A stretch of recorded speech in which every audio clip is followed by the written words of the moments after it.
En una época donde los reinos luchaban por la supremacía y la sangre teñía los ríos del este, un hombre cambiaría el arte de la guerra para siempre. Su nombre, rodeado de leyenda, se pronunciaría con respeto durante más de 2 milenios. Hoy, viajaremos a la antigua China para descubrir la historia del estratega supremo, Sun Tzu. Nacido bajo el nombre de Sun Wu, en el estado de Qi, en el seno de la familia Sun, su llegada al mundo se sitúa hacia el siglo VI a.C.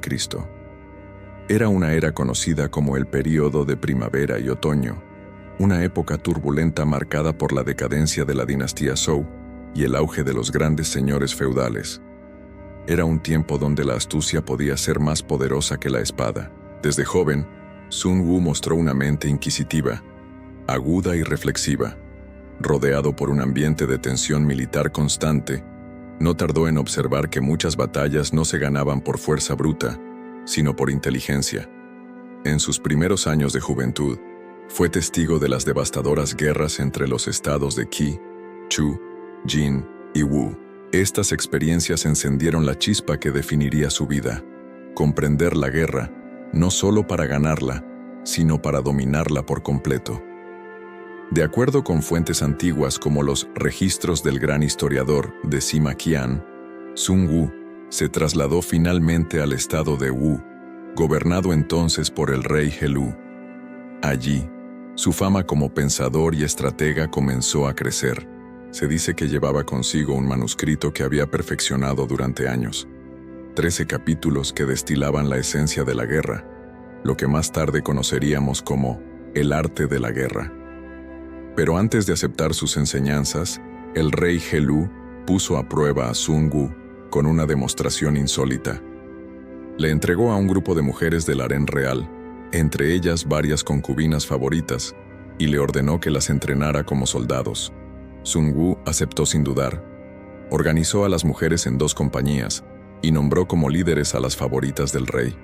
Les explicó las órdenes con claridad y les hizo preguntas para asegurarse de que lo entendían. Luego dio la orden de girar hacia la derecha. Las mujeres rieron. Sun Wu, con rostro imperturbable, repitió la orden. Rieron de nuevo. Entonces, con serenidad implacable, Sun Wu declaró que si los soldados no obedecen, es culpa del general.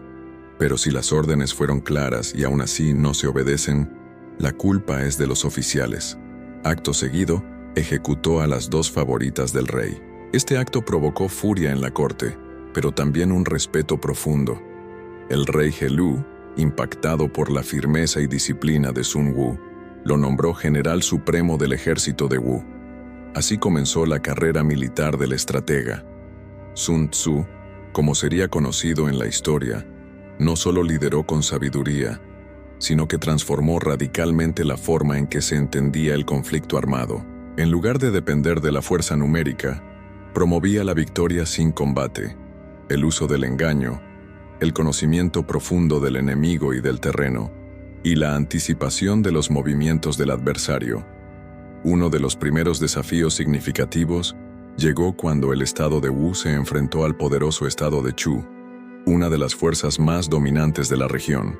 En lugar de enfrentar frontalmente a un ejército superior, Sun Tzu implementó estrategias de distracción, ataques relámpago, uso de espías y movimientos de pinza que desconcertaron a los generales enemigos. La batalla más recordada de este periodo fue la campaña del río Han. Sun Tzu condujo al ejército de Wu en una serie de movimientos inesperados, flanqueando al enemigo por un paso montañoso que se creía inaccesible. Cuando el ejército de Chu se vio rodeado, no entendieron cómo había sucedido. Para entonces, ya era demasiado tarde. La victoria fue aplastante. Sun Tzu había demostrado que la guerra era un arte y que él era su maestro. Más allá de la estrategia, Sun Tzu imponía una doctrina de control emocional. En sus campañas, evitaba alimentar el odio en sus tropas. El supremo arte de la guerra es someter al enemigo sin luchar, decía. Su objetivo no era la destrucción total, sino la superioridad moral e intelectual sobre el oponente. Durante estos años, Wu pasó de ser un reino secundario a una potencia temida. El nombre de Sun Tzu resonaba más allá de sus fronteras. Generales enemigos comenzaban a estudiar sus movimientos, incluso imitarlos. Pero su genio era inimitable. Sun Tzu no solo ganaba batallas, las diseñaba como si fueran obras de teatro, anticipando cada movimiento del adversario como un jugador de Go que ve 20 jugadas por delante. Mientras tanto, el manuscrito de El arte de la guerra comenzaba a circular discretamente entre los nobles y oficiales de otros estados. Algunos lo llamaban herejía, otros lo consideraban un tratado sagrado. Pero todos coincidían en una cosa: quien dominara esas páginas, dominaría el campo de batalla. Así culmina el primer episodio del legado de Sun Tzu, de un joven observador en Qi, a general supremo del estado de Wu. Su genio se había revelado, pero su historia estaba lejos de concluir. Las batallas más importantes y los momentos más decisivos aún estaban por venir. Después de la brillante campaña contra Chu, el nombre de Sun Tzu no era solo conocido, era temido. El estado de Wu se había convertido en una potencia inesperada bajo el reinado de Helú y la dirección militar del estratega más brillante de su tiempo. Pero el tablero de la antigua China seguía en llamas. La guerra era constante, los equilibrios frágiles y las alianzas efímeras. Corría el año 506 a.C., cuando se desencadenó uno de los mayores enfrentamientos que pondría a prueba todo el genio de Sun Tzu: la invasión directa al corazón del estado de Chu. Este ya no era un enemigo disperso, sino una máquina militar bien organizada. El general Wu Zixu junto a Sun Tzu lideraría la campaña. Antes del ataque, Sun Tzu diseñó un plan maestro que incluía no solo la batalla militar, sino la guerra psicológica y diplomática. Primero, se filtraron rumores falsos a través de comerciantes que viajaban entre los estados. Chu recibiría información alterada, creyendo que Wu atacaría desde el norte, mientras el ejército avanzaba sigilosamente desde el este. La confusión desorganizó las defensas de Chu. Luego, Sun Tzu mandó a infiltrarse a espías y desertores fingidos, cuya única misión era causar paranoia interna. Los gobernadores de las regiones fronterizas de Chu comenzaron a desconfiar unos de otros. La cohesión interna colapsaba sin que se hubiese disparado una sola flecha. Cuando el ejército de Wu se desplegó, la capital de Chu, Ying, no estaba preparada. En un ataque relámpago, ejecutado con una sincronización perfecta, Sun Tzu y Wu Zixu tomaron la ciudad. El rey Chao de Chu huyó, humillado. Fue una de las derrotas más devastadoras que jamás sufrió Chu en toda su historia. Pero la victoria no era solo física. Sun Tzu dejó intactos los templos, respetó a la población civil y permitió a los soldados enemigos rendirse sin represalias. Su intención era clara: demostrar poder sin barbarie. La guerra, decía, debía ser controlada, dirigida como un río que no se desborda. Esa visión fue lo que más desconcertaba a los líderes enemigos. Era como si enfrentaran no a un ejército, sino a una mente colectiva superior. Tras la conquista de Ying, comenzaron años de tensiones y escaramuzas. Uno de los eventos más significativos fue la guerra contra el estado de Yue. A diferencia de Chu, Yue era más pequeño, pero sus guerreros eran conocidos por su ferocidad. Sun Tzu, en lugar de subestimar al enemigo, adoptó una estrategia completamente distinta: evitar el conflicto directo. Durante más de un año, Wu rodeó el territorio de Yue sin atacarlo. Interrumpió sus rutas comerciales, capturó mensajeros y comenzó una guerra de desgaste psicológico. Yue intentó atacar en varias ocasiones, pero sus fuerzas eran repelidas con facilidad. Finalmente, el rey de Yue pidió una tregua. Sun Tzu no firmó la paz con palabras, sino con una amenaza velada. Los dejó vivir, pero nunca olvidó su debilidad. En estos años, Sun Tzu comenzó a ser reverenciado no solo como general, sino como maestro. Sus enseñanzas eran copiadas por escribas, discutidas por oficiales jóvenes y enseñadas en academias militares. Su tratado, El arte de la guerra, circulaba en secreto por las cortes de Jin, Qi y Lu. Se decía que cada palabra suya era más afilada que una espada. Entre los 13 capítulos del texto, algunos se volvieron legendarios. Y conócete a ti mismo y conoce a tu enemigo, y en 100 batallas jamás estarás en peligro. La suprema excelencia consiste en romper la resistencia del enemigo sin luchar. El terreno, el clima, el mando, la disciplina y la moral. Quien los domina, domina el conflicto. Pero no todo era gloria. Las tensiones internas en el estado de Wu comenzaban a crecer.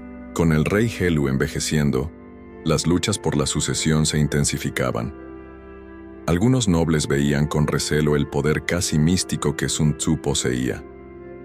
A pesar de sus victorias, comenzaron a surgir intrigas en la corte. Se le acusaba de arrogancia, de querer moldear la guerra a su antojo sin obedecer siempre al consejo real. Sun Tzu, fiel a sus principios, se apartó poco a poco de la vida pública. Su retiro no fue abrupto sino calculado. Entendía que incluso el mejor general no debe desafiar a su propio soberano. Así, entregó su cargo y se retiró a una vida de reflexión, dedicando sus últimos años a perfeccionar su tratado. Se dice que antes de partir, dejó una última enseñanza a sus discípulos más cercanos. Cuando el poder abruma, el silencio es victoria. Cuando la fuerza te define, te debilita. Solo quien domina la guerra puede permitirse nunca tener que usarla. El estado de Wu, aunque aún poderoso, comenzó lentamente a perder el equilibrio sin su mente maestra. Nuevos conflictos surgirían y nuevos líderes aparecerían, pero nadie jamás replicaría el dominio total que Sun Tzu ejerció sobre la guerra. Así concluye el segundo episodio de esta historia. Hemos seguido los pasos de un hombre que conquistó ciudades con estrategias invisibles, que venció enemigos sin necesidad de aniquilarlos, y que reescribió la esencia del conflicto. Pero su legado apenas comenzaba. En el siguiente episodio exploraremos el misterio de sus últimos días, la evolución de su obra a través de los siglos, y cómo su pensamiento cruzó continentes, siglos y civilizaciones para influir en emperadores samuráis, generales modernos y hasta empresarios del mundo actual. Sun Tzu se retiró de los campos de batalla como un sabio se retira del mundo, en silencio, sin festejos ni proclamas. Lo que había hecho durante años no requería monumentos, porque su verdadera obra había sido escrita en las mentes de aquellos que lo siguieron, y sobre todo en las páginas del tratado que redefiniría la guerra por los siglos, el arte de la guerra. Los últimos años de su vida transcurrieron en reclusión. Según las crónicas, se estableció cerca del río Huai, en una zona boscosa del estado de Wu. Allí, sus discípulos más cercanos se reunían para registrar sus pensamientos finales, analizar batallas antiguas y entender con mayor profundidad cada uno de los principios que él había puesto en práctica. Ya no hablaba como general, sino como filósofo. No se conocen las circunstancias exactas de su muerte. Algunos afirman que murió en paz, contemplando la naturaleza que tantas veces había usado a su favor en el campo de batalla. Otros sostienen que sus últimos días estuvieron marcados por el pesar, al ver cómo el estado de Wu, sin su guía, caía en decadencia tras la muerte del rey Helu. Lo cierto es que hacia finales del siglo VI a.C., Sun Tzu desapareció de los registros oficiales. Pero su pensamiento, no. Su tratado, el arte de la guerra, comenzó a copiarse meticulosamente, primero en bambú, luego en seda. En cada palacio donde se discutía la guerra, su nombre era citado. Aun cuando el tiempo transformó la geografía de China, sus palabras sobrevivieron como una fuerza invisible. Durante el período de los reinos combatientes, casi un siglo después de su muerte, el tratado de Sun Tzu fue estudiado por los generales más letales del país. Entre ellos, sobresalió uno que llevaría su filosofía al extremo: Sun Bin, considerado por muchos su descendiente, o al menos su discípulo espiritual. Sun Bin utilizó las enseñanzas del maestro para vencer al poderoso estado de Wei en la batalla de Malin, donde una emboscada magistral, inspirada en la lógica de Sun Tzu, Aniquiló un ejército muy superior sin apenas derramamiento innecesario de sangre propia. El pensamiento de Sun Tzu no se limitó a su tiempo. Durante la dinastía Han, su obra fue elevada al rango de texto esencial. En la dinastía Tang se convirtió en lectura obligatoria para todo comandante, y en la dinastía Song se establecieron academias donde sus principios se memorizaban como si fueran mantras sagrados. Pero el eco de su sabiduría no se detuvo en China. A lo largo del siglo VI después de Cristo, sus textos llegaron a Japón. Allí, serían adoptados por los Bushi, los guerreros samurái. Para ellos, las enseñanzas de Sun Tzu encajaban perfectamente con el código del Bushido. Vencer sin mancharse, anticipar al enemigo, dominar las emociones. Grandes generales como Takeda Shingen o Tokugawa Ieyasu aplicaron sus máximas, algunas incluso talladas en sus estandartes de guerra. Durante la Edad Media, mientras Europa se debatía entre guerras de desgaste y asedios interminables, el pensamiento de Sun Tzu dormía en los confines de Asia. Pero el despertar llegaría con fuerza en los siglos posteriores. En el siglo XVIII, el tratado fue traducido por vez primera al francés por el misionero jesuita Jean-Joseph Marie Amiot. Europa quedó fascinada. En tiempos donde la pólvora y la diplomacia caminaban juntas, las ideas del maestro chino eran vistas como revelaciones. Napoleón Bonaparte, obsesionado por los movimientos estratégicos, estudió el tratado. El verdadero genio es aquel que vence sin ser visto, llegó a decir, evocando la esencia de Sun Tzu. Ya en el siglo XX, durante las grandes guerras mundiales, se encontraron copias de El arte de la guerra en las bibliotecas personales de comandantes como Douglas MacArthur, Erwin Rommel y von Nguyen Giap. Este último, comandante norvietnamita, utilizaría sus enseñanzas para derrotar a los franceses en Dien Bien Phu y luego hacer frente a los estadounidenses en una guerra que desafió todas las convenciones. Giap no solo admiraba a Sun Tzu, lo consideraba su maestro invisible. Incluso en la Guerra Fría, donde el combate se volvió ideológico y nuclear, las palabras de Sun Tzu resonaban: la mejor victoria es vencer sin combatir.